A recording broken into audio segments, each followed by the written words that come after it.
ग्रामीण इंग्लैंड की धुंध से ढकी पहाड़ियों के बीच बसे सेंट अगाथा कॉन्वेंट के उजाड़ गलियारों में अंधेरे और निराशा की एक कहानी छुपी हुई थी। एक कहानी जो ग्रामीणों द्वारा दबी आवाज में फुसफुसाई थी, जो इसकी ढहती दीवारों के पास जाने की हिम्मत नहीं कर रहे थे।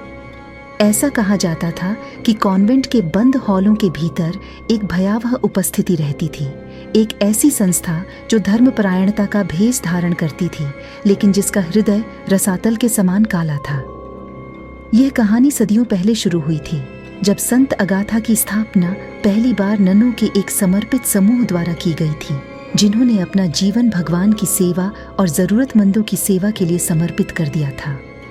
मदर सुपीरियर एग्नेस के नेतृत्व में कॉन्वेंट एक समय उन थकी हुई आत्माओं के लिए आशा और अभयारण्य का प्रतीक था, जो इसकी दीवारों के भीतर सांत्वना तलाशती थी। लेकिन जैसे जैसे साल बीतते गए और बाहर की दुनिया और अधिक अंधकारमय होती गई, संत अगाथा पर एक छाया पड़ती गई, एक ऐसी छाया जो उसके शांत मुखौटे के नीचे छिपी हुई अकथनीय भयावहता की फुसफुसाती थी। इसकी शुरुआत रात के अंधेरे में किए जाने वाले अजीब अनुष्ठानों, गुप्त मंत्रों और अदृश्य देवताओं को चढ़ाए जाने वाले रक्त बलिदान की अफवाहों से हुई। जैसे जैसे फुसफुसाहट तेज होती गई, ग्रामीण भयभीत हो गए, कॉन्वेंट और उसके निवासियों को बुराई के एजेंट के रूप में मानने लगे।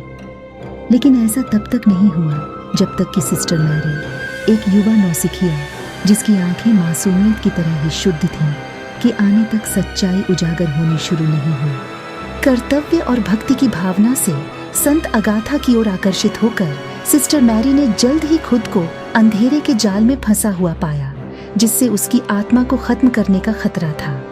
कॉन्वेंट की दीवारों के भीतर उन्होंने मदर सुपीरियर एग्नेस के वास्तविक स्वरूप की खोज की, एक महिला जिसकी बाहरी धर्मपरायणता ने शक्ति की प्यास और निषिद्ध ज्ञान की भूख को छुपाया था। मदर सुपीरियर एग्नेस के द्वेषपूर्ण प्रभाव के तहत कॉन्वेंट अंधेरे का गढ़ बन गया था। इसके एक बार पवित्र हॉल क्रूरता और भ्रष्टता के अकथनीय कृत्यों से अपवित्र हो गए थे। सिस्टर मैरी ने कल्पना से परे भयावहता देखी। विकृत देवताओं के नाम पर निर्दोष आत्माओं की बलि दे दी गई। उनके खून से कॉन्वेंट के चैपल के प्राचीन पत्थर रंग गए। सच्चाई को उजागर करने और मदर सुपीरियर एग्नेस के आतंक के शासन को समाप्त करने के लिए दृढ़ संकल्पित सिस्टर मैरी ने सेंट अगाथा के भूल भुलैया गलियारों के माध्यम से एक खतरनाक यात्रा शुरू की। उसके विश्वास का हर मोड़ पर दुष्ट ताकतों द्वारा परीक्षण किया गया, जो उसे घसीटने की कोशिश कर रहे थे। रसातल कुछ बहादुर आत्माओं की मदद से, जिन्होंने मदर सुपीरियर एग्नेस की मजबूत पकड़ को चुनौती देने की हिम्मत की, सिस्टर मैरी ने कॉन्वेंट के दिल में गहराई से प्रवेश किया, निषिद्ध ज्ञान के प्राचीन कब्रों और छिपे हुए कक्षों को उजागर किया, जहां अकथनीय अनुष्ठान किए गए थे।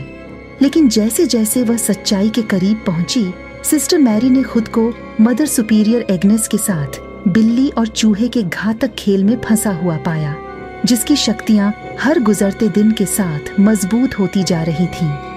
अपने साथी ननों के एक एक करके उस अंधकार में गिरने से, जिसने उन्हें भस्म कर दिया था, सिस्टर मैरी को पता था कि उस बुराई को रोकने के लिए उनके पास समय खत्म हो रहा था, जो उन सभी को खत्म करने की धमकी दे रही थी। अंतिम हताश प्रदर्शन में सिस्टर मैरी ने कॉन्वेंट के चैपल में मदर सुपीरियर एग्नेस का सामना किया, जहां हवा धूप की सुगंध और अपवित्र मंत्रों की गूंज से घनी थी। अपने विश्वास की ताकत और दृढ़ विश्वास के साहस के साथ सिस्टर मैरी ने बुराई के अवतार का सामना किया और संत अगाथा के भीतर जड़ें जमा चुके अंधेरे को खत्म करने का दृढ़ संकल्प किया। जैसे ही भोर की पहली किरण क्षितिज पर फूटी, कॉन्वेंट में एक गगनभेदी सन्नाटा छा गया, जो केवल सिस्टर मैरी के विजयी रोने की आवाज से टूटा, जब वह चैपल से विजयी होकर निकली।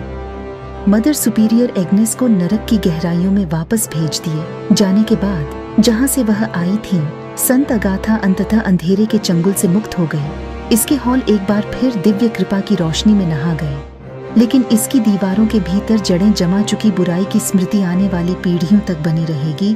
धर्मपरायणता की आड़ में छिपे खतरों की एक सचेतक कहानी, और उनका डटकर सामना करने के लिए साहस की आवश्यकता होती है।